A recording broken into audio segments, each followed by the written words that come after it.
एक बूढ़ी औरत हर रोज़ सुबह से शाम तक अपने पुराने और कच्चे घर के दरवाजे के सामने बैठी रहती। एक आदमी जो हर रोज़ उस रास्ते से जाता था, उस बूढ़ी औरत को देखता था तो सोचता था कि फटे पुराने कपड़े पहने हुए औरत रोज़ यहाँ क्या करती है।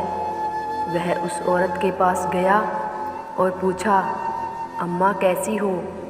बूढ़ी औरत आंखों पे हाथ रखकर उस आदमी को देखने लगी और कहती, मैं ठीक हूँ। आदमी ने पूछा, माताजी ऐसा लगता है कि आपका इस दुनिया में कोई नहीं है।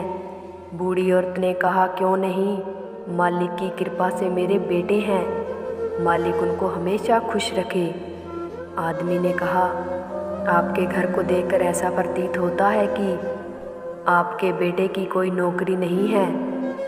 बूढ़ी औरत ने कहा, नहीं बेटा, ऐसी बात नहीं है, मेरे बेटे तो बहुत पढ़े लिखे हैं। मैंने और मेरे पति ने मजदूरी करके अपने बच्चों को पढ़ाया लिखाया है। एक बेटा इंजीनियर है, एक बेटा डॉक्टर है और बाकी के बड़े बड़े कारोबार करते हैं। मेरे पति का 2 महीने पहले ही देहांत हो गया। आदमी ने पूछा, माताजी आपके बेटे कहाँ हैं?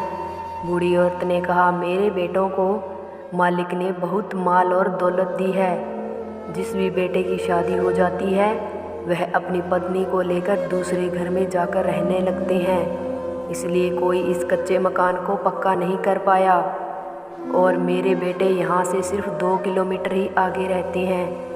बूढ़ी औरत की बात सुनकर वह आदमी आश्चर्यचकित होकर पूछने लगा, माताजी तो आप यहाँ क्या करती हो? तो बूढ़ी औरत ने कहा, मेरे बेटे रोज़ इसी रास्ते से काम पर जाते हैं और उनको देखने के लिए मैं यहाँ बैठती हूँ, लेकिन अब तो मेरी आंखों की रोशनी भी बहुत कम हो गई है, तो मैं अपने बेटों को कार में बैठे हुए भी सही से नहीं देख पाती। इस कहानी ने मुझे बहुत भावुक कर दिया। मैं आगे और कुछ नहीं बता सकती।